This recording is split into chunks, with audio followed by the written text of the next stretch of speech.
Hi guys, सो ये mechanics में NLM का हमारा सेकंड पार्ट है, यानी न्यूटन लॉ ऑफ मोशन का हमारा सेकंड पार्ट है। ठीक है।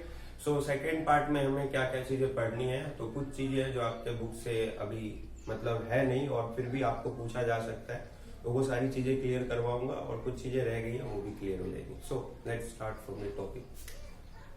जो न्यूटन लॉ ऑफ मोशन है उसमें हमने पार्ट 1 में फर्स्ट लॉ, सेकंड लॉ और थर्ड लॉ को अच्छे से समझ लिया था, है ना। मोमेंटम भी समझ लिया था। मुझे मोमेंटम और मोमेंट में डिफरेंस बताने की जरूरत नहीं है, क्योंकि उन दोनों ही चैप्टर्स को आपने अभी क्लियर कर लिया। लाइक मोमेंटम भी आपने इसमें पढ़ लिया और मोमेंट आप पढ़ चुके हैं। इसके अलावा अब जो रह गया है वो है D'Alembert principle and motion in a lift. तो उन सब चीजों को समझने के लिए सबसे पहले हम आते हैं एनएलएम के बेसिक चीजों पर। देखो, जब हम एनएलएम पढ़ते हैं तो हम पढ़ते हैं फोर्स के बारे में, इसके बारे में पढ़ते हैं फोर्स। अभी ये फोर्स बहुत तरह के हो सकते हैं, बट इन फोर्सेस में जो हम मेनली पढ़ते हैं वो पढ़ते हैं कॉन्टैक्ट फोर्सेस। क्या पढ़ते हैं? Contact forces. और कॉन्टैक्ट फोर्सेस में जो आप सभी को पता है वो दो फोर्सेस आ जाएंगे हमारे पास। एक आ जाएगा नॉर्मल और दूसरा आ जाएगा टेंशन। ठीक है ना। यानी ये दोनों फोर्सेस तभी लग रहे हैं जब बॉडी कॉन्टैक्ट में। ठीक है, तो चलिए बात करते हैं सबसे पहले नॉर्मल, फिर एफबीडी जाएंगे एंड बेसिक क्वेश्चन करेंगे।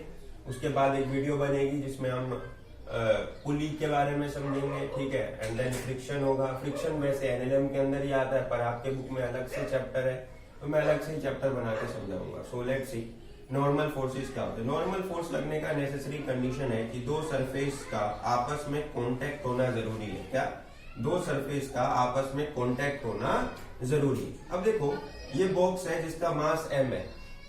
अब ये मास m है तो नीचे की तरफ क्या लगेगा? ग्रेविटी। तो mg लगेगा नीचे की तरफ, वेट लग रहा है। ठीक है, और ये जो वेट लगता है ये ऑलवेज टुवर्ड दी सेंटर, अर्थ के सेंटर की तरफ लगता है, हमेशा, सभी को पता है।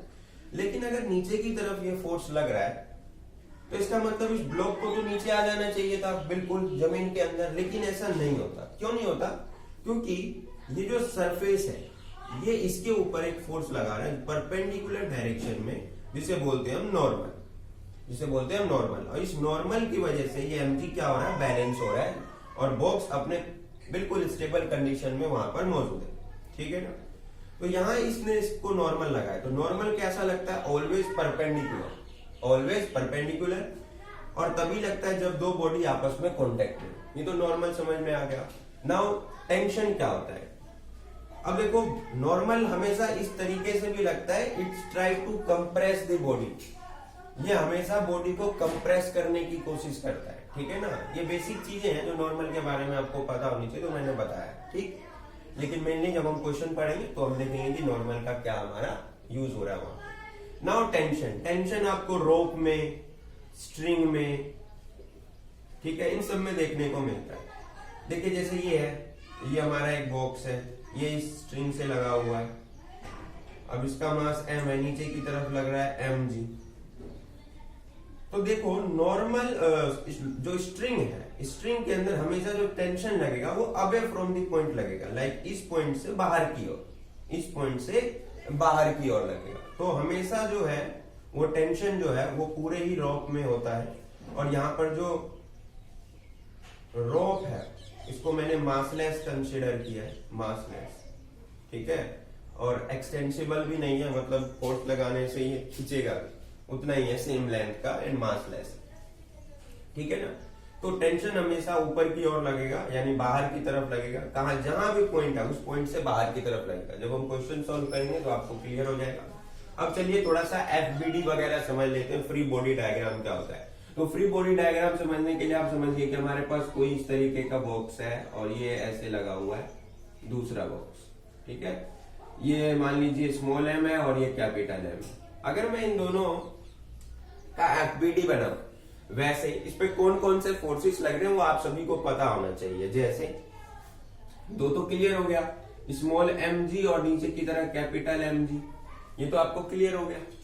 लेकिन अब ध्यान से देखें तो हर बॉक्सेस के ऊपर अलग अलग तरीके से फोर्स एक्ट कर रहा है। ठीक है, कैसे? देखिए, अगर मैं इस छोटे वाले बॉक्स को लूं, यानी स्मॉल m, तो नीचे की तरफ लग रहा है mg, ऊपर की तरफ लग रहा है नॉर्मल, और इसके अलावा ये दोनों बॉक्स आपस में कांटेक्ट में है तो कैपिटल एम वाला भी इसके ऊपर फोर्स लगा रहा होगा, जिसे बोलते हैं नॉर्मल फोर्स, और ये लग जाएगा normal due to capital M, normal due to capital M. हम एफबीडी इसीलिए बनाते हैं ताकि हम ये एनालाइज कर सके कि एग्जैक्टली कौन कौन से फोर्सेस उस बॉडी के ऊपर एक्ट कर रहे हैं, और आप आसानी से पता लगा सकते हैं कि वो बॉडी इक्विलिब्रियम में या मूव कर रहा है तो किस कंडीशन, किस फोर्स की वजह से कर रहा है। That's all. ठीक है, तो इसे आप नोट डाउन कर सकते हैं, अदरवाइज हम आगे चलते हैं। ठीक है,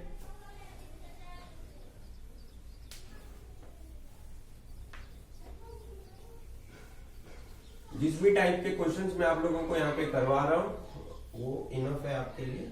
ठीक है, उतने ही टाइप के क्वेश्चंस आपको आने भी चाहिए। तो चलिए बेसिक क्वेश्चन से स्टार्ट करते हैं। क्वेश्चन नंबर 1, सिंपल एक बॉक्स रखा हुआ है जिसका मास m है। मान लीजिए मास जो है वो 5 kg है। इधर फोर्स जो लग रहा है वो 15 न्यूटन का लग रहा है। ठीक है, 15 न्यूटन का। Find the acceleration. आपसे पूछा एक्सेलरेशन क्या होगा। तो देखिए, वैसे जब मैं इसका एफबीडी बनाऊंगा तो इसका 5 kg है तो नीचे की तरफ 5g लगेगा, ऊपर की तरफ नॉर्मल लगेगा। ठीक है, और इधर की तरफ 50 न्यूटन का फोर्स लग रहा है। क्योंकि बॉक्स ऊपर तो मूव कर नहीं रहा, अपने कंडीशन पे है, तो इसका मतलब normal is equals to 5g हो गया। तो आपसे अगर नॉर्मल फोर्स पूछेगा तो नॉर्मल बता दोगे। अगर g की वैल्यू 10 है तो नॉर्मल इज इक्वल्स टू हो गया 50 न्यूटन। ठीक है ना। And sorry for background noise, video जो है वो मैं डे में शूट कर रहा हूँ, तो इससे क्या होता है कि पीछे गली इन सब में लोग होते हैं मौजूद, तो नॉइज आ सकता है। ठीक है, सो नॉर्मल हो गया आपका 50 न्यूटन। ठीक है ना, 50 न्यूटन। अब देखिए मुझसे एक्सेलरेशन पूछा है, तो आप सभी को पता है फोर्स इज इक्वल्स टू होता है मास इनटू एक्सेलरेशन। ठीक है, तो एक्सेलरेशन की वैल्यू हो जाती है फोर्स अपॉन में मास। तो acceleration is equals to net force is 50 newton and the mass is 5, so cut गया, एक्सेलरेशन आ गया आपके पास 3 मीटर पर सेकेंड स्क्वायर। तो यहां से आपने डायरेक्टली एक्सेलरेशन निकाल लिया। तो नॉर्मल फोर्स भी निकल गया, एक्सेलरेशन भी निकल गया। अब यहाँ पर अगर कुछ ऐसा आता, मान लो ये बॉक्स है, सेकंड केस हो गया, सेकंड क्वेश्चन मान सकते हैं। अब ये जो फोर्स है ये मान लेते हैं ये लग रहा है 30 डिग्री पर। कितने पे लग रहा है? 30 डिग्री पर। ठीक है, और फोर्स है आपके पास 10 न्यूटन का। ठीक है, फोर्स लग रहा है 10 न्यूटन का। ऐसे तो कैसे सॉल्व करेंगे? और बॉडी का वेट सेम 5 kg रख लीजिए। तो इसका एफबीडी जब हम बनाएंगे तो ध्यान से देखो, एफबीडी जब हम बनाएंगे तो हम क्या करते हैं, इसको एक पॉइंट मास कंसिडर कर लेते हैं। क्या कर लेते हैं? इस पूरे बॉक्स को एक पॉइंट मास कंसिडर कर लेंगे। कुछ नहीं, बस हम समझने के लिए पॉइंट मास कंसिडर करें। तो मान लो ये पॉइंट जो है ये 5 kg मास है। अब ये 30 न्यूटन का फोर्स यहाँ पे लग रहा है। ठीक है, और ये यहाँ 30 डिग्री। आपको पता है जिसके साथ थीटा बनता है इधर आ जाता है एफ कॉस थीटा। तो इसका मतलब ये हो गया आपका फोर्स है 10 न्यूटन का, तो ये हो जाएगा 10 कॉस 30 डिग्री। ठीक है, और परपेंडिकुलर डायरेक्शन में वर्टिकल जो आपका रिजल्ट हुआ वो हुआ 10 साइन 30 डिग्री, है ना, यही होगा। अब नीचे की तरफ क्या लग रहा है आपका 5g। ठीक है, और ऊपर की तरफ आपका एक और फोर्स लग रहा है नॉर्मल, यही तो होता है। 5g जब नीचे की तरफ लगेगा तो उसको बैलेंस करने के लिए एक नॉर्मल लग गया, और जब मैंने इस 10 न्यूटन के कंपोनेंट रिजोल्व किए परपेंडिकुलर और हॉरिजॉन्टल कंपोनेंट हो गया आपका f cos 30 डिग्री यानी 10 cos 30 डिग्री, और वर्टिकल हो गया 10 sin 30 डिग्री। अगर मैं यहां से नॉर्मल फोर्स निकालू तो देखो ध्यान से, normal plus 10 sin 30 degree is equals to होता है आपका 5g। अगर g की वैल्यू 10 है तो आप 10 पुट कर सकते हैं, अदरवाइज आप सभी को पता है 9.8 रखना है। ठीक है, तो अगर आप इसे सॉल्व करोगे तो नॉर्मल हो जाएगा 50 माइनस 10 साइन 30 की वैल्यू होती है 1/2, 2 5 जा 10, यानी नॉर्मल आ गया आपके पास 45 न्यूटन। अब आपसे पूछा इसमें एक्सेलरेशन ऑफ द बॉडी निकालो। तो एक्सेलरेशन के लिए जो फोर्स रिस्पॉन्सिबल है वो है ये, क्योंकि बॉडी को इधर खींचने का काम यही फोर्स कर रहा है। तो सिंपली एक्सेलरेशन हो जाएगा हमारे पास फोर्स बटे मास यानी 10 cos 30 की वैल्यू होती है √3/2 अपॉन 5 kg। 5 से इसको कैंसिल आउट किया मैंने, 5 2 जा 10, 2 ने 2 को मार दिया, तो एक्सेलरेशन आ गया √3 मीटर पर सेकेंड स्क्वायर। सिंपल, ठीक है। 1 सेकेंड, 5√3/5। ठीक है। तो सिंपली आपके पास इस केस में एक्सेलरेशन आ गया √3 मीटर पर सेकेंड स्क्वायर। आप इसे नोट डाउन कर सकते हैं। बाकी मैं अब थर्ड टाइप लेता हूं।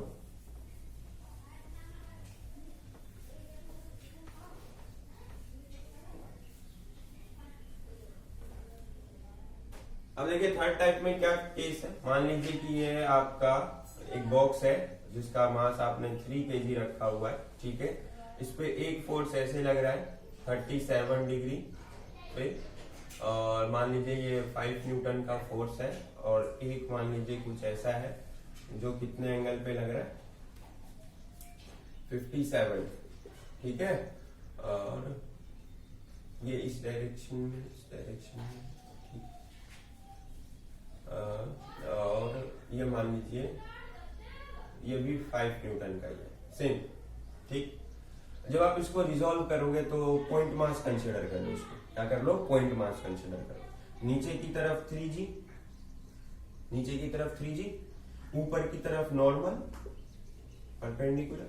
जब आप इसका रिजॉल्व करोगे तो इधर आ जाएगा 5 cos 37 डिग्री, 5 cos 37 डिग्री। ऊपर की तरफ एक और फोर्स आ जाएगा, वो आ जाएगा 5 sin 37 डिग्री। जब आप इसका बनाओगे तो ये कुछ यहाँ ऐसे देखो, ये हो गया 57 डिग्री। तो थीटा यहाँ इधर से बन रहा है, इधर की तरफ थीटा बन रहा है, ध्यान से देखो, थीटा यहाँ कुछ बन रहा है 57 डिग्री। तो ये जाएगा 57 वाला केस हो गया, इधर की साइड cos आ जाएगा और नीचे की तरफ साइन आ जाएगा। तो नीचे की तरफ आपका आ गया 5 sin 57 डिग्री, सॉरी, ठीक है, 53 होगा, नॉट 57, 53, ओके। और इधर की साइड हो गया आपके पास, इधर हो गया 5 cos 53 डिग्री, ठीक है ना। यानी इसका मैंने फोर्स रिजॉल्व किया, इसका जो फोर्स रिजॉल्व करेंगे तो इधर cos आ जाएगा और नीचे की तरफ साइन आ जाएगा। जब आप इसका रिजॉल्व करोगे तो थीटा इधर बन रहा है तो इधर की तरफ cos आ जाएगा और ऊपर की तरफ साइन आ जाएगा। नीचे की तरफ 3g लग ही रहा था, ऊपर की तरफ नॉर्मल। अब एक ही जगह पे मैं इन सभी फोर्सेस को ले आया हूँ, तो ये इधर की तरफ लग रहा है, इधर लग गया, ये नीचे की तरफ लग रहा है, नीचे लग गया। जब इसको देखा, इसका एक कंपोनेंट ऊपर लग रहा है, ऊपर लगा दिया, एक कंपोनेंट इधर लग रहा है, इधर लगा दिया। नॉर्मल ऊपर लग रहा है, ऊपर लग गया, और 3g नीचे लग गया। अब देखो ध्यान से, अगर मैं नॉर्मल फोर्स निकालूंगा, पहले तो आप ट्राइंगल समझ लीजिए, जो भी आपका होता है, ये आपका 37 डिग्री होता है, ये आपका 53 डिग्री होता है, और ये आपको हमेशा याद होना चाहिए, ये होता है 3, ये होता है 4 और ये होता है 5 इस केस में, ठीक है। तो आप डायरेक्टली इसमें वैल्यू पुट कर सकते हो, मैं आपको सॉल्व कर दूंगा, आप वैल्यू खुद से पुट करना, ठीक है। मैंने आपको ट्राइंगल बना के दे दिया। अदरवाइज ये सारी चीजें, सारे क्वेश्चंस आपको नोट्स पे मेंशन है, जिनको भी नोट्स मिले हुए हैं, जिन्होंने परचेज किया course. So let's see, normal plus 5 sin 37 degree plus is equals to 3g plus 5 sin 53 degree, sin 53 degree.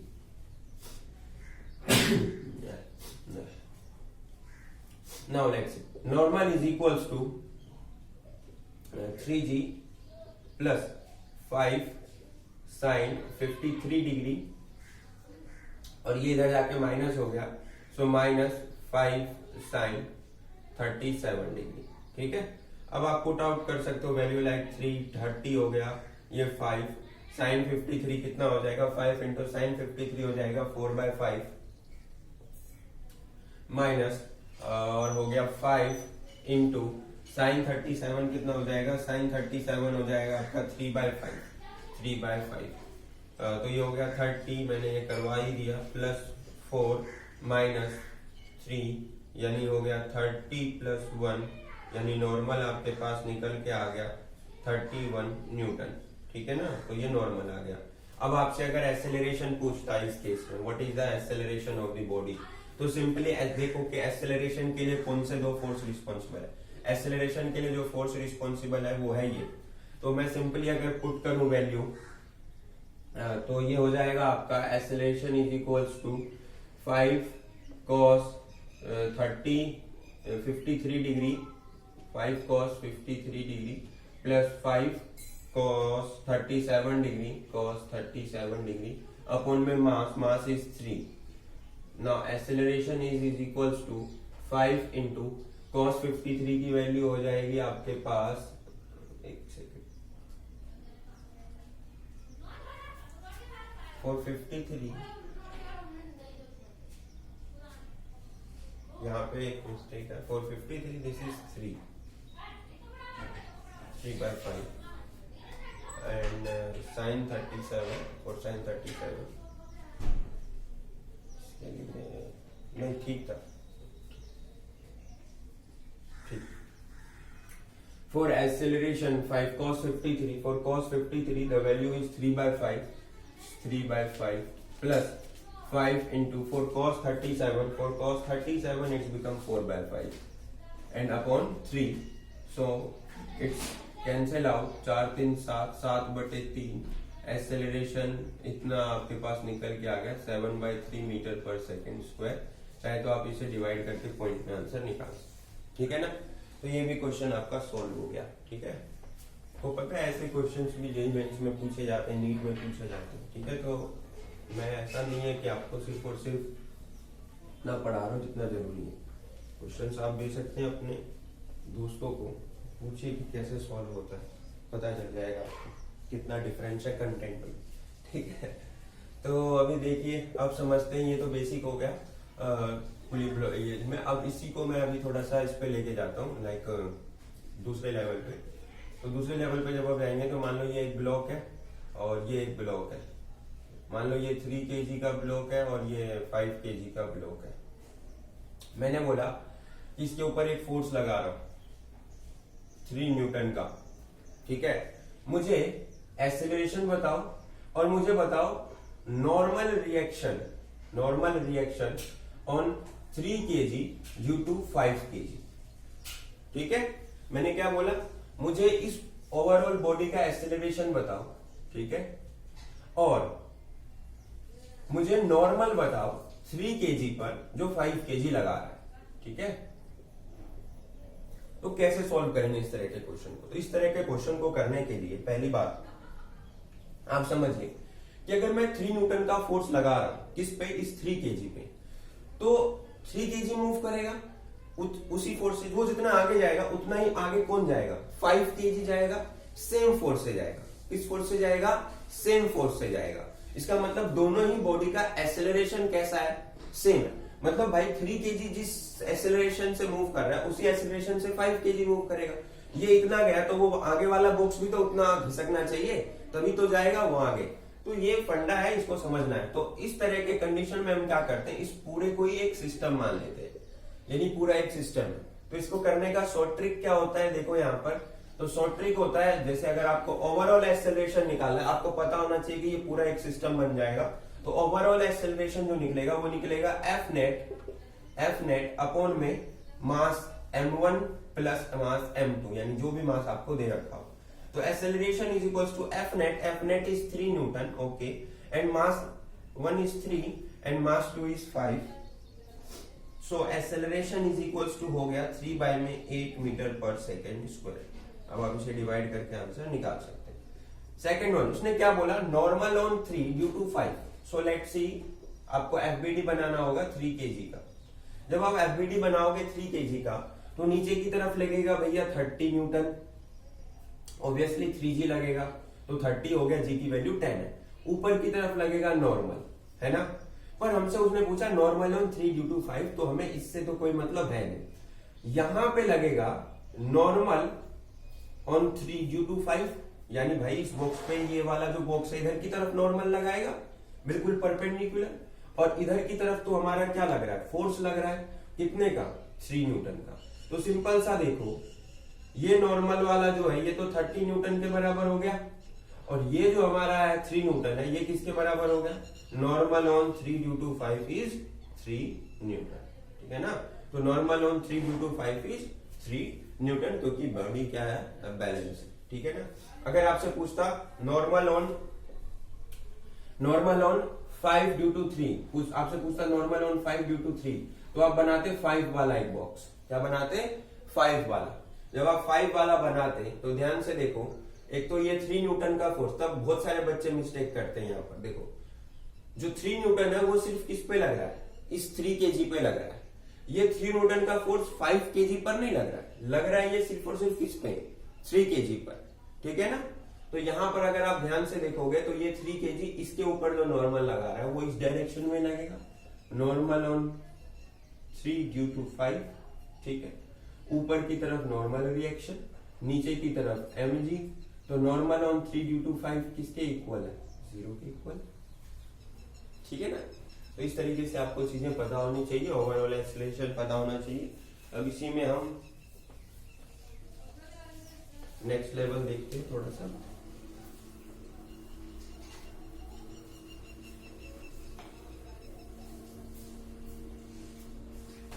Next level of question क्या है, नेक्स्ट लेवल ऑफ क्वेश्चन है कुछ ऐसा, इसके ऊपर फोर्स लग रहा है 3 न्यूटन का, ये है 5 kg और ये है 2 kg। मुझसे पूछा ओवरऑल एक्सेलरेशन बताओ, ठीक है। अब ध्यान से देखो, फोर्स तो लग रहा है 3 न्यूटन वाले पे, फोर्स किस पे लग रहा है, 3 न्यूटन वाले पे, 0 फ्रिक्शन है, ठीक है। अब देखो फोर्स अगर 3 न्यूटन पे लग रहा है, 5 kg वाले पे लग रहा है 3 न्यूटन का, तो ये 5 kg वाला मूव करेगा। अगर फ्रिक्शन नहीं है, मान फ्रिक्शन नहीं है, तो 2 kg वाला तो यही रह जाएगा, 5 kg वाला आगे निकल जाएगा और वो गिर जाएगा, यही तो होगा। तो एक्सेलरेशन किस पे निकल रहा है, 5 kg पे। तो क्या हम इसमें पूरा एक सिस्टम कंसिडर कर सकते हैं, नहीं, क्योंकि 2 kg वाले पे तो 3 न्यूटन नहीं लग रहा, 3 न्यूटन सिर्फ और सिर्फ किस पे लग रहा है, 5 kg वाले पे। तो 5 kg एक्सक्लरेट कर जाएगा और जब वो आगे निकलेगा एक पॉइंट ऐसा आएगा जब ये बॉक्स क्या हो जाएगा, नीचे गिर जाएगा, क्या हो जाएगा, नीचे गिर जाएगा। तो ये कॉन्सेप्ट आपको समझ में आ गया होगा। अगर हमें इसमें एक्सेलरेशन निकालना है, एक्सेलरेशन इसका निकलेगा, तो एक्सेलरेशन इज इक्वल टू हो जाएगा फोर्स बटे मास मीटर पर second square. This is the acceleration of the body. अगर मुझे नॉर्मल निकालना होता तो नॉर्मल निकालने के लिए बड़ा सिंपल है, 5 kg को एक पॉइंट मास कंसिडर किया, नीचे की तरफ क्या लगा 5g, ऊपर की तरफ एक फोर्स लगा नॉर्मल जो कि इस सरफेस ने लगाया, और एक है 2 kg, 2 kg वाले ने भैया नीचे की तरफ लगाया 2g, ठीक है। 2 kg वाले ने नीचे की तरफ इस पर फोर्स लगाया 2g, और ऊपर की तरफ एक नॉर्मल तो लग ही रहा है इसका, ठीक है। तो हमें उस नॉर्मल से कोई मतलब नहीं है क्योंकि वो इसके ऊपर लग रहा है, हमें इससे मतलब है। तो अब यहाँ पर ध्यान से देख रहे हो कि 2g और ये 5g हो गया और ये किसके इक्वल हो गया, नॉर्मल के इक्वल हो गया, ठीक है ना।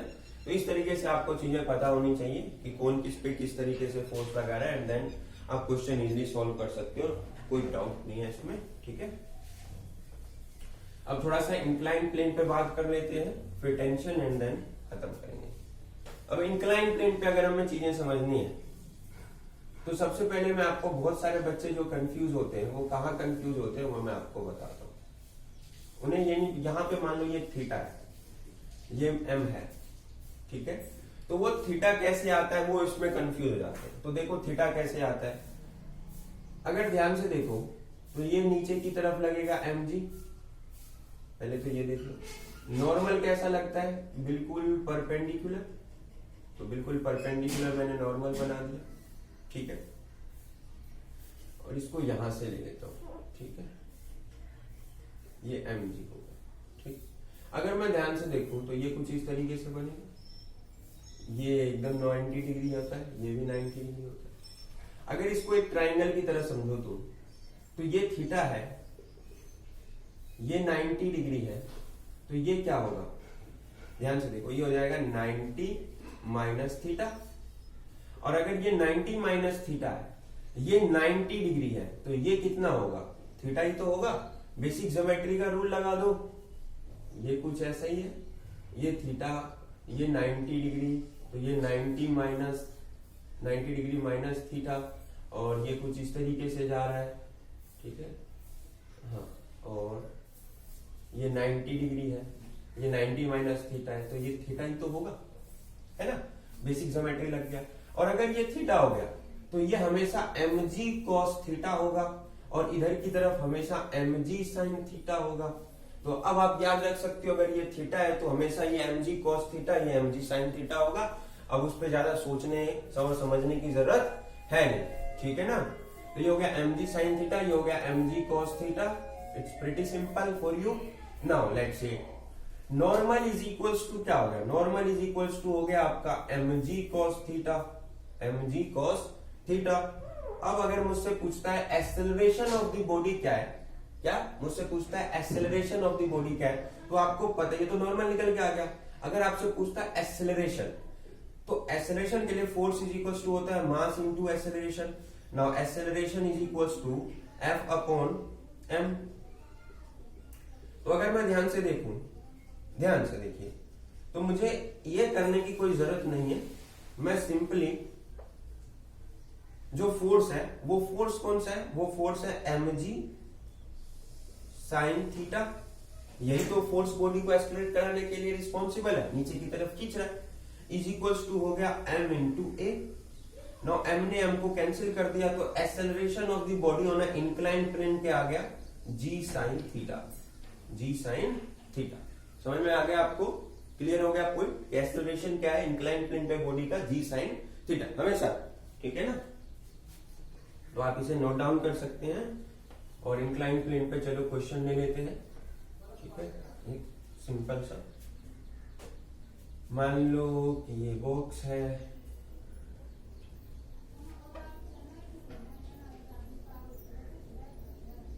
ये हो गया 3 न्यूटन का एक ब्लॉक है, थीटा 30 डिग्री ले लेते हैं। तो अगर मुझे बोला कि acceleration of the body find out कीजिए, तो एक्सेलरेशन फाइंड करो, नॉर्मल फाइंड करो, बड़ा सिंपल है, कर सकते हो आप। तो आप सभी को पता चल गया कि हमारा ये नॉर्मल हो गया, ठीक है। ये हमारा mg cos 30 डिग्री हो गया, ठीक है। और ये हमारा mg sin 30 डिग्री हो गया, ठीक है। तो नॉर्मल किसके इक्वल है, नॉर्मल इक्वल है mg cos 30 डिग्री के, क्योंकि ब्लॉक तो इधर मूव नहीं कर रहा, इधर भी नहीं कर रहा, तो नॉर्मल बैलेंस कर रहा है। तो normal is equal to mass कितना है, मास है 3, g की वैल्यू कितने 10, cos 30 की वैल्यू √3/2 ने 10 को मारा 5, तो नॉर्मल रिएक्शन आ गया 15√3 न्यूटन। ये नॉर्मल निकल के आ गया, okay. Now the acceleration, for acceleration आपको पता चल गया कि acceleration of the body on a inclined plane आता है g sin थीटा। कितना आता है, g sin थीटा। अदरवाइज आप डायरेक्टली भी सॉल्व कर सकते हो, उसमें कोई प्रॉब्लम नहीं है। मैं डायरेक्टली ये रख रहा हूँ g sin थीटा, g का मतलब हो गया 10, sin 30 का मतलब होता है 1/2, 2 5 जा 10, so acceleration of the body आ गया 5 मीटर पर सेकेंड स्क्वायर, ठीक है। चाहे तो आप अपने तरीके से सॉल्व कर सकते हो, like force is equals to हो गया mg sin 30 degree, force is equals to हो गया mass into acceleration mg sin 30। तो यहाँ पे मैं वैल्यू पुट कर दूंगा, मास इज इक्वल्स टू हो जाता है 3 न्यूटन दिया हुआ है मास मुझे, ठीक है। और g की वैल्यू 10 दी हुई है, और sin 30 की वैल्यू 1/2 होता है। और यहाँ पे भी मास इंटू एक्सेलरेशन है, तो मास की वैल्यू मैंने 3 रख दिया, 3 से 3 कैंसिल हो गया, 2 से 5, तो एक्सेलरेशन तब भी मेरे पास क्या आएगा 5 न्यूटन। ओके, समझ में आ गया, बेसिक चीज था, ऐसे आप क्वेश्चन सॉल्व कर सकते हो। अब हम थोड़ा सा आगे की तरफ मूव करते हैं, टेंशन वगैरह वाली चीजें देखते हैं। देखो अब ये कुछ क्वेश्चन है हमारे पास, ये एक बॉक्स है 2 kg, ये रोप से लगा हुआ है, ये बॉक्स है 3 kg, और ये इसको इस तरीके से खींच रहा है, ठीक है, नो फ्रिक्शन, और ये न्यूटन है, 5 न्यूटन का फोर्स लगा है। अब मुझे बताओ इसमें हम टेंशन कैसे फाइंड आउट करेंगे। सो देयर आर 2 टाइप्स, 2 तरह के यहाँ पर आपको देखने को मिलेंगे, 2 तरह के रोप है। एक ये रोप